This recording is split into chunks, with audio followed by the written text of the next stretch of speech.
Good morning, it's Friday the 17th of April. I'm Maret Gwyn and you're watching Europe Today, your morning fix of news and analysis live here from Brussels. Coming up today, France and the UK will later co-chair a meeting with allies on restoring navigation in the Strait of Hormuz. The critical waterway has remained effectively closed since the war on Iran began. We'll have the details. In other news this morning, a 10-day ceasefire in Israel's war on Hezbollah has come into effect overnight after what have been described as historic US-mediated talks between Lebanon and Israel. It comes as President Trump says he's very close to a deal with Iran. And an EU delegation is expected in Budapest later today for talks with the incoming Peter Magyar-led government. They're expected to discuss the release of EU funds for Hungary that were frozen under Orban. We'll bring you the details. And the Spanish Prime Minister Pedro Sánchez hosts left-wing global leaders in Barcelona today for a summit of world progressives. We have an exclusive interview with the European Commission Vice President Teresa Ribera. But first, our top story this morning, a French and British-led coalition of around 40 mainly NATO countries is meeting today and is expected to announce a solution aimed at securing the Strait of Hormuz. Military planners have been working on the plans for weeks. To explain more, our NATO correspondent, Shauna Murray, joins me here in the studio. Good to have you back, Shauna. Right. Tell us first, these talks happening today in Paris and online, what can we expect? Well, the expectation is that this coalition will deliver a broad shape of an outline to reopen the Strait of Hormuz when the conflict ends. Now, they're saying that this is very much going to be a defensive operation. They will not be party to the conflict. But the idea is that they will send vessels, frigates, demining operations, personnel, radars, intelligence to the region to be ready to then kickstart the reopening of the strait when the hostilities come to a cease. Now, there's obviously huge risks in that because we don't know when this war is going to end. But the reason why this plan needs to happen today, or at least the outline needs to be in place, is because Donald Trump's been putting huge pressure on NATO allies, saying that they never came to his aid, and he's obviously threatened the alliance. And even this week, he went on US TV saying the Strait of Hormuz is already open, ships are coming back and forth, we're doing it, which is not really the case. But anyway, he says our country should not be paying trillions of dollars to NATO, once again threatening the future of the alliance. So this is a very important day. And Shauna, we also saw reports overnight that the US has told its European allies to expect delays in the delivery of weapons that were previously approved by the US. Tell us more. This is something that allies have feared since the very beginning of this war, and the fact that this war is now dragging out. NATO allies have purchased equipment such as interceptors and so on from the United States to be used in Ukraine through the prioritised Ukraine requirements list at NATO. Now they're hearing that that equipment won't get to Ukraine, so that's hugely problematic for Europe's defence, for the NATO defence, and of course for the Ukrainians. And it was something that actually has been expected. But we know that Ursula von der Leyen had a meeting with Mark Rutte, the Secretary General of NATO, this week, as well as NATO's Supreme Allied Commander for Europe, Alexis Grinkovich. And they relayed this to her and said that Europe needs to once again step up its defence industrial base even more than before. And I spoke to a NATO source last night who said to me, look, there's only so much equipment to go around. That's why the defence industrial base is so important. So this is a very tricky situation now for Europe, not just from an economic perspective, but now for the defence of the continent. Right? Indeed, Shauna, thank you so much for that very comprehensive update. We'll keep an eye on your reporting, of course, throughout the day. Now, the UN Development Programme says ongoing military escalation in the Middle East could push 30 million people into poverty worldwide. Our reporter, Lauren Walker, spoke to the agency's administrator, Alexander de Croo, who, of course, was formerly the Prime Minister of Belgium. She started by asking him about the global spillover effects of the conflict. The impact goes way beyond the region. For example, sub-Saharan Africa is severely impacted by what is going on in the region.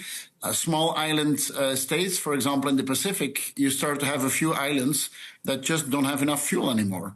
So the impact of the war and the blockade that is linked to it has a deep impact, and it shows that war is development in reverse. It takes decades to lift people out of poverty. It takes 6 weeks of war to push them back into poverty. Are you confident that a diplomatic solution can be found between the US and Iran? Am I confident? I have no crystal ball. Am I hopeful? Yes. And that, of course, is the first measure, is to stop the war, or at least come to some type of normalization of the shipping lanes in the Strait of Hormuz. But even if the war would stop today, you will need economic interventions to avoid that whole countries and whole populations are being pushed back in poverty in a structural way. Yeah, it's macroeconomic interventions that international financial institutions can do on, for example, providing targeted and time-limited cash outs to populations who are impacted, or providing free access to fuel, cooking gas, and so on. If you don't do these targeted, timely macroeconomic interventions, you will have many more ripple effects. And we have not talked about the ripple effects of poverty, of food insecurity. That could lead to additional conflicts, that could lead to more displacement and migration flows, that could lead to other types of extremism. And you're obviously part of the UN, an institution which has been heavily criticized recently. The US, by the US president, for example, there are fears that his board of peace could replace it. What does the UN bring to the table in this geopolitical context that we're facing now? We have multiple UN organizations that, despite the criticism, and I'm not deaf for the criticism, are very, very much appreciated by the populations with whom we work. Now, the key element for us is to have access. For example, in Gaza, which is a really desolate place these days. More than 85% of people have lost their homes and are living in the middle of the rubble in tents that not even worth the name of being a tent. We can help many more people. We can provide way more assistance, but we're not getting the access. My attitude would be, game on, let us show what we're capable of, but then also give us the room to do so. For the moment, there's no access for UN organizations, but no one else is doing it. I'm open to work together with the Board of Peace. I think the Board of Peace is based on a Security Council resolution. It has helped in bringing a ceasefire or the diminishment of fire in Gaza. These are good things. I mean, these are realizations of the U.S. administration. But now we need to move into the next phase, and moving into that next phase really is urgent in helping people to reconstruct their lives. Lauren Walker speaking to Alexander de Croo there.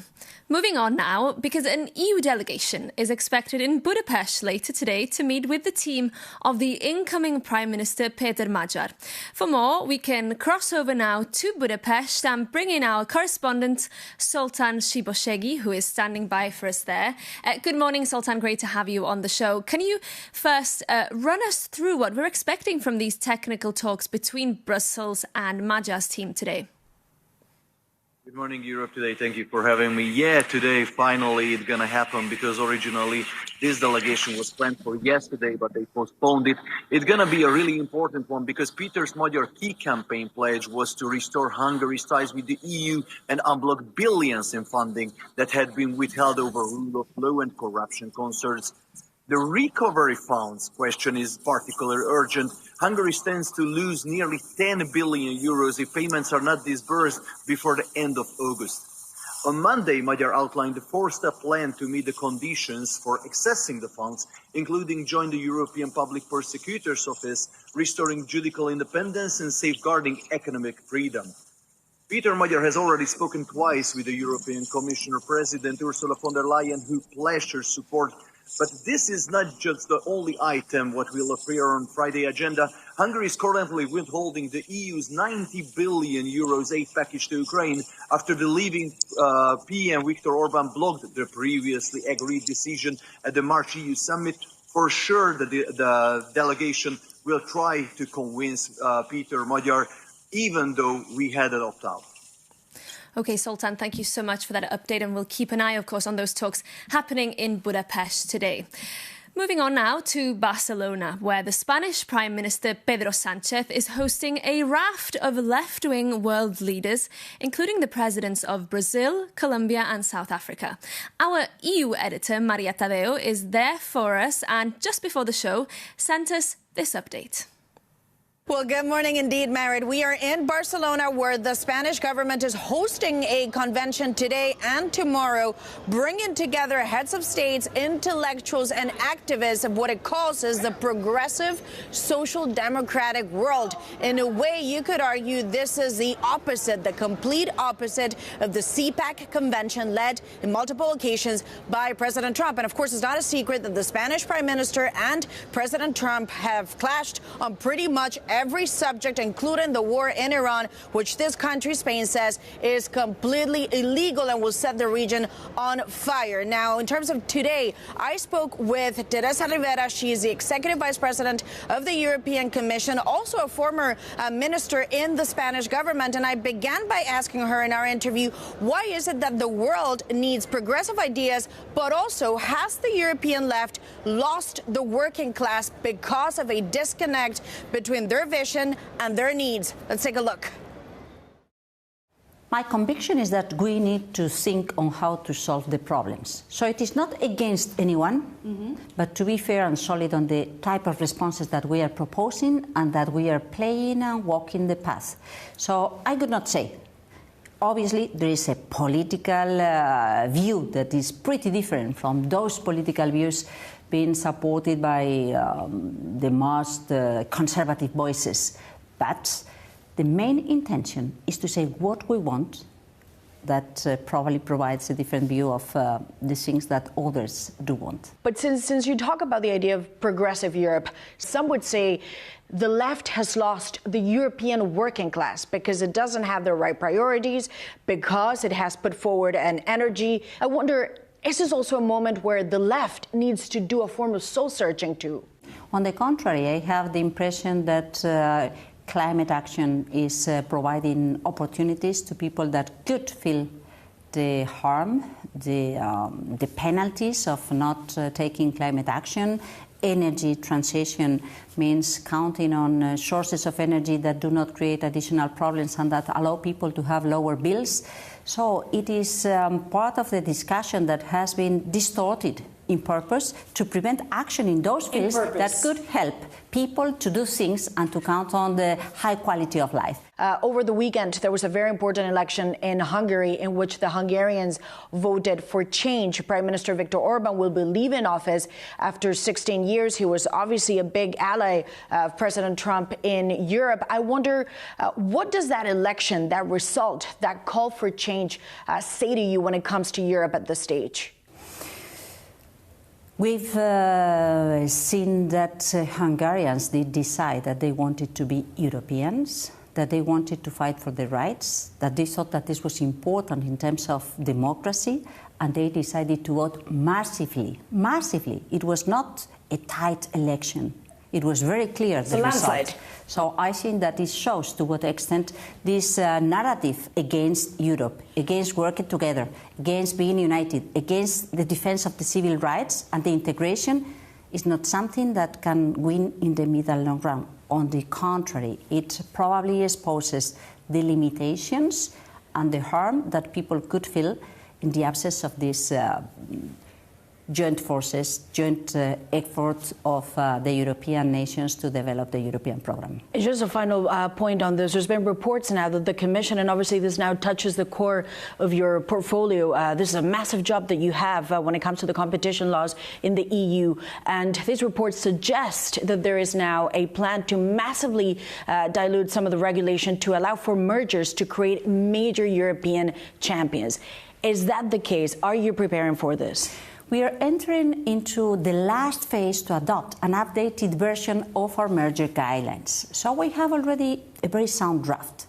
After having heard everybody, we know that we need to update our reality to today's economy. But that doesn't mean forgetting the core bulk of our mission, which is protecting consumers from abuses of dominance. So this means that we may take into consideration innovation, long-term sustainability, resilience. This means that we need to be ready to understand the global context and the impact in the national and the domestic economy. But this doesn't mean forgetting about the importance of keeping the level playing field. So you're not, just as a final question on this, because it's important, so you're not preparing major deregulation to allow companies to come together? That is not in the pipeline? No, of course not. And I say this because you have said in the past that too much simplification at times has made things confusing. So your fundamentals is still to say deregulation would be bad for the EU? This is not a product to deregulate. This is a product to modernize and to be transparent of the criteria that we will be using to assess when a merger is pro-competitive and provides positive effects to the economy, and when it is a real risk and it is not proven that the operation does not comply with what it is being said, either if it is innovation or sustainability. So I think that it allows much more innovation and much more security for all, but at the very same time, it is quite clear that we will remain defending the interests of the consumers and not accepting whatever as a blank check. That was Maria Tadeo speaking to the European Commission Vice President Teresa Ribera. Now, there's another major election coming up in Europe this weekend. On Sunday, Bulgarians will head to the polls once again after a series of elections that have failed to break a persisting political deadlock. Our Jakub Yanis explains what's at stake.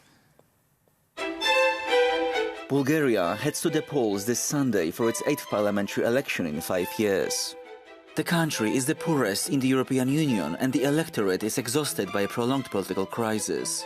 And on paper, Bulgaria is a recent European success story, having finally adopted the euro on the 1st of January and joined Schengen. But there is a big euro hangover. On the ground, citizens feel impoverished and ignored by the political class. So who is stepping in to fill the void? This profound frustration has set the stage for a bitter showdown between two major figures. One side is Borko Borisov. He's the veteran centre-right leader of the GERB party. While firmly pro-European, his decade in power was plagued by scandals, making him the symbol of the entrenched establishment. Facing him is Rumen Radev, the left-leaning former president, who sensationally resigned in January to run for prime minister. And Radev is riding a wave of populist anger, campaigning to dismantle the oligarchy.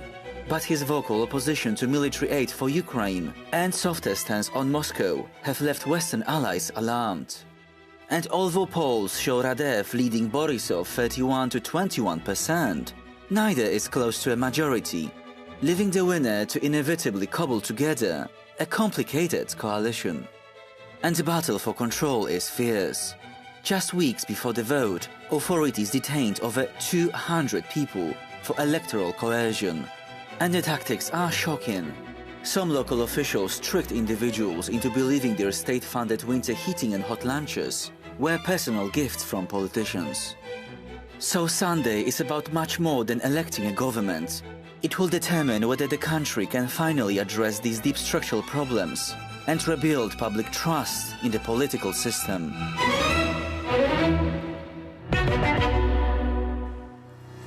Jakub Yanis there, and of course we'll bring you the analysis on the outcome of those elections on our show on Monday. But that's it for us for today and for this week. Thank you so much for your company.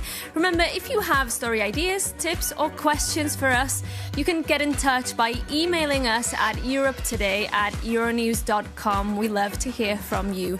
You can also stay up to date on our reporting on Euronews and euronews.com. We'll see you on Monday. In the meantime, have a great weekend.